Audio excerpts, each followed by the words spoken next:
Welcome to Safe and Sound, a monthly podcast on cybersecurity, presented by GrandPad and the Layton Podcast Network.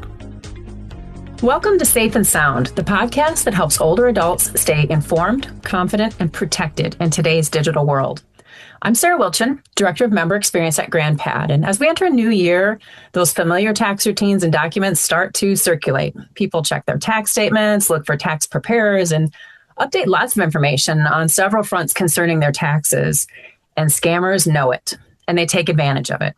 In this episode, we're spotlighting IRS scams so that with a little awareness and the right tools, you can stay one step ahead. Joining me as always is Derek Barksdale, GrandPad's Director of Security and Privacy. Thanks for joining me again today, Derek. Thanks, Sarah. I'm glad to be here. The first quarter of the year is a prime time for scammers to prey on unsuspecting people concerning their taxes, especially our seniors. They often impersonate IRS agents, government employees, or even debt collectors. And sadly, seniors are frequently targeted for these type scams because, again, scammers prey on those who may not have all the information in front of them, those who may rely on others for help with that information, and also those who just may not be as quick to think of all the information that these scammers are asking for because of the sense of urgency. Our goal is to make sure that families know what to look for and what to do in case they are called or approached by these scammers. Yeah, it's so sad and frustrating that each season seems to have a different theme for the scammers and the bad actors out there. But we're here to help you recognize those themes and stay safe from them. See, these criminals use so much pressure and a variety of tactics to set up these scams, like claiming that you owe taxes or penalties or fees that you don't actually owe, but it creates that fear. And then it creates this urgency, so people act quickly without verifying that information. Exactly. Scammers count on individuals responding without properly processing what's being asked. I always say, slow down, restate information, and also ask as many questions as you need to ask to verify what you're hearing when someone is asking for personal information. I love that. The repeating information and asking questions, that's great. It puts you back in control of that conversation and gives you time to think. That's a great tip right away, Derek. Today, we're going to discuss some of the current and common IRS scams that you need to be aware of. So let's dive into some of the big scams we're seeing right now and how they work so that you can stay protected. First up, the quick refund scam. You might get an email promising steps to get you your tax refund faster, which sounds appealing, right? But these messages often contain suspicious links asking you to provide personal information or extra information that we wouldn't normally think we need to provide. So that's a pretty big red flag. Tell us a little more about that, Derek. Absolutely. The IRS does not email you asking for personal or financial details. Verify, verify, verify. If you see a link requesting sensitive information, don't click it. Find help. Ask someone who you trust to help you verify what you're reading. And then when it comes to responding, ensure that you are responding to legit authorities when it comes to the IRS. Yeah, great tips. Thank you on that one. Always the verification. I like that. Next up is the donations to charity scam. And this one preys on generosity. Scammers create fake charities and pressure individuals, especially seniors, into making quick tax-deductible donations. And sometimes they even ask for those payments in gift cards. Wow, this one sounds really suspicious and easy to fall for. Yes, this one preys on generosity. And of course, we all sometimes can be soft when it comes to helping other people. Scammers create fake charities and pressure individuals, especially seniors, into making quick tax-deductible donation. Some even ask for payments in gift cards. Again, you should always verify and validate who's asking for your information, what they're asking for, and also, again, go to those trusted individuals who you know and love and who loves you that can help you walk you through these type situations so that you don't become a victim of these type scammers. Yeah, exactly. Checking with other people and just running it by somebody else can be so powerful. I mean, let's be clear, legitimate charities aren't going to ask for donations and gift cards. Go directly to that site and check it out in that way. All those other things are definitely big warning signs. Another scam that we're seeing is the IRS account sign up scam. This one is where someone claims that they're helping you set up an IRS online account, and they may ask you how much you owe or other personal details and in an effort to assist you. But in reality, they're harvesting their information. Wow, this sounds scary. Yes, I say in this situation, validate and also use those trusted family members that you know to help you walk you through the process. When people are preparing their taxes, usually they're going to those individuals that they are familiar with or have a past history with. So you always want to make sure you're dealing with a trusted resource, and also verify online IRS websites. Make sure that if you are going to look at information regarding the IRS online, that you are validating that this is indeed the IRS website, because there are several fake websites out there who may have one-off letters or numbers trying to get you into their site so that they can request your personal information. So remember, make sure it's a trusted resource, validate, and if you need help as a senior, go to those loved ones who you trust and know that will guide you the right way. Yeah, great tips. You just have to be so careful and look at things so many times to really make sure you're looking at it in the right way and not skimming or scanning things. It's really scrutinizing. So great tips.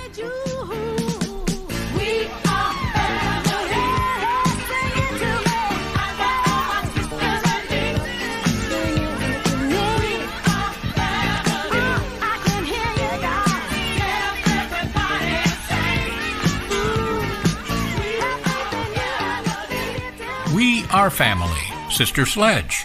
You know, for people listening who might feel they're out of touch with family or family members because they're not connected, not wired, as they say, unable to share emails, correspond with kids, grandkids, nieces, and nephews, well, now they can be connected. You can be connected. The best part is it's easy to do. The solution is called GrandPad. GrandPad is a simple and secure tablet that connects you to your family and friends. No longer do you have to miss out on birthdays, graduations, weddings, other special occasions. Even everyday activities can all be shared on a GrandPad tablet.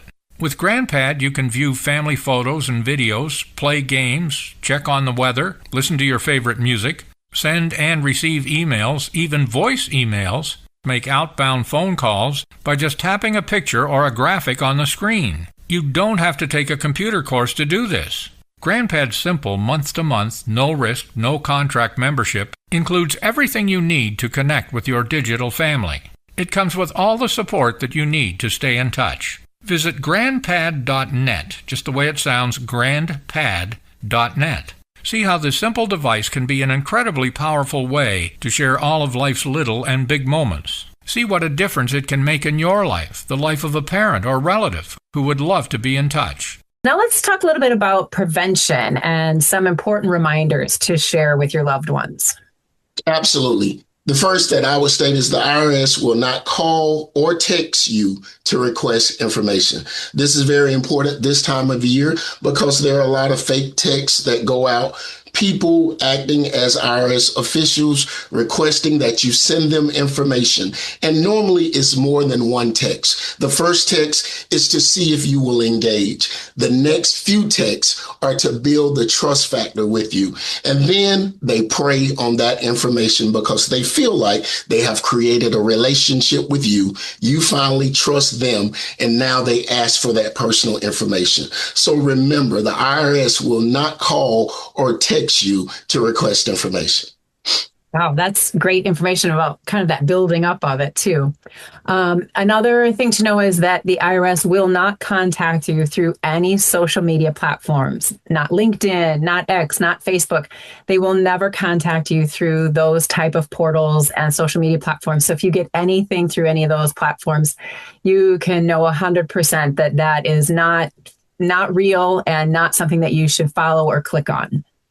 Absolutely. I agree with that 100%. And also, they will not email you to request personal or financial information. Most often, the IRS works through their website. There's authentication factors that take place to make sure that you are legitimately the person that's signing on to the website and they're validating on their side. So remember, they will not just email you out of the blue requesting personal or financial information.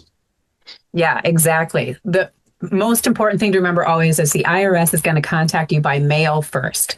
You may end up using their portal or their website and doing things, but if it doesn't come to you first by postal mail, that's a big red flag that it is probably not truly the IRS. So all really good things to keep in mind as ways that they will and won't contact you to keep you safe. Absolutely. And also, scammers work off of scare tactics. The IRS cannot revoke your driver's license or suspend medical benefits because of tax issues. If you receive an IRS notice requesting personal identifiable information, always validate it on the official IRS website. You can verify forms and letters at IRS.gov. So remember, go to that site, always validate what someone is requesting of you.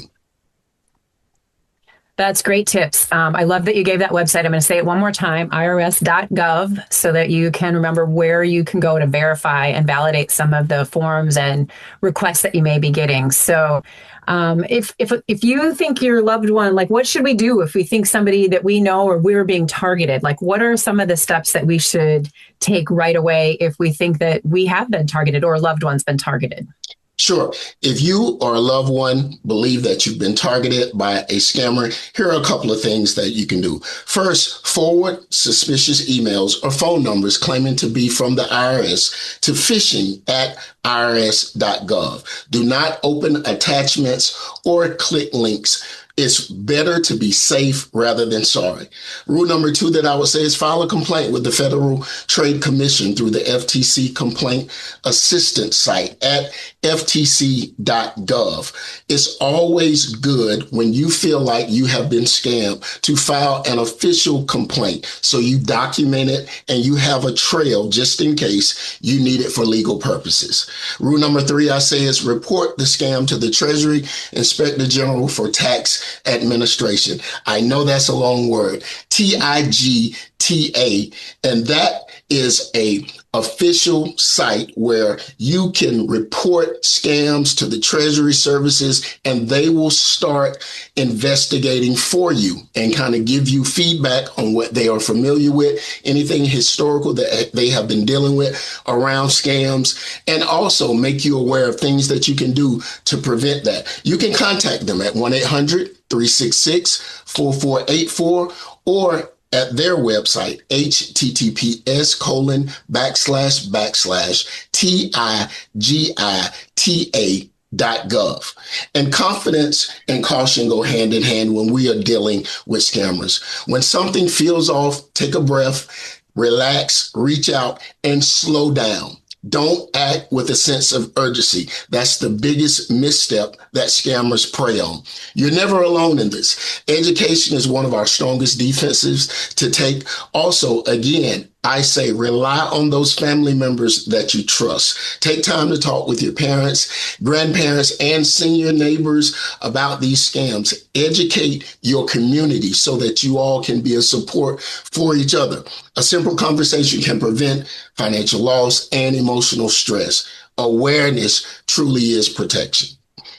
Yeah, that's so true. And I think it's so great you mentioned like you're not alone in this. I think that's what happens so often is people do feel like they're alone, feel like they should handle it by themselves. But yeah, use those resources that are around you and really lean into that and use that as help. So all of the websites that we mentioned today, we're going to put in our description so that you can have all those resources at your fingertips. The phishing at irs.gov.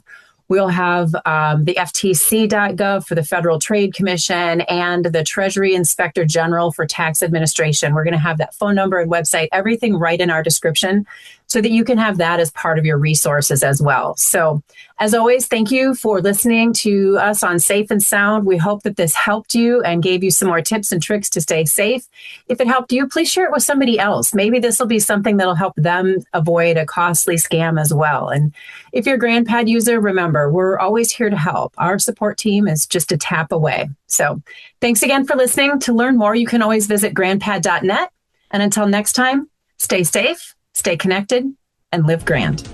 Safe and Sound is a monthly podcast presented by GrandPad and the Layton Podcast Network. Find this and other podcasts on demand at WinonaRadio.com.